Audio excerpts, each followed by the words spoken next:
Assalamualaikum guys. Soalan. Apakah yang diperlukan untuk mencipta perkataan dan ayat dan lain-lain? Perkara yang diperlukan, elemen-elemen yang diperlukan untuk mencipta satu-satu perkataan adalah otak dan akal fikiran, mulut dan lidah dan suara. Kan? Sebab apa? Sebab kalau kita tengok binatang, dia ada otak tapi tak ada akal fikiran. Jadi semua binatang di dunia ini kan, kalau dia bercakap kan, bahasa dia sama je. Kalau dekat Parsi tu kan, kucing miau. Kalau kat Australia, kucing pun miau. Kalau kat Amerika, kucing pun miau. Betul tak? Kan? Kalau lembu pun, kalau dekat Afrika, dia mu. Kalau dekat Kenya, dia mu. Kalau dia dekat Korea pun, dia mu. Betul tak? Betul tuan-tuan? Tetapi bila makhluk tu kan, digunakan dengan akal fikiran, penciptaan perkataan dia berbeza lah.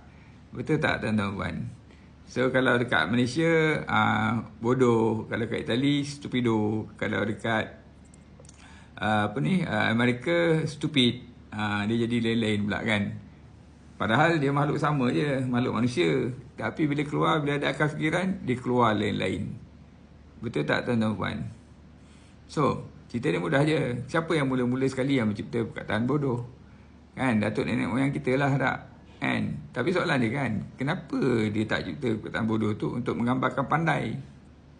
Kenapa dia cipta bodoh tu khas untuk bodoh? Kenapa tak cipta perkataan bodoh tu dengan perkataan yang lain? Katalah kita ambil guna perkataan pandai. Jadi turun-temurun sampai kepada datuk nenek moyang kita, turun kepada bapak kita, turun kepada kita. Untuk membodohkan orang, kita cakap orang tu pandai. Pandailah sangat. Faham tak ni? Kan?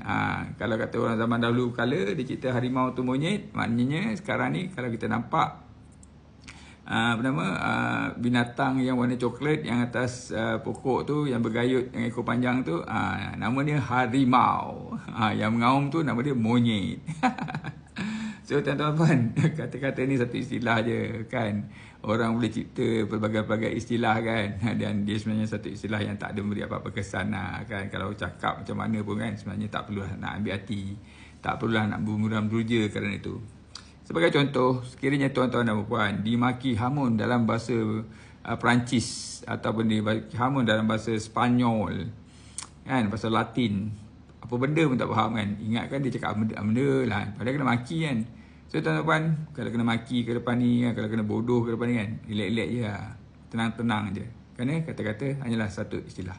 Fikir-fikirkanlah kan. Itu saja daripada FYI hari ini. Assalamualaikum. Bye.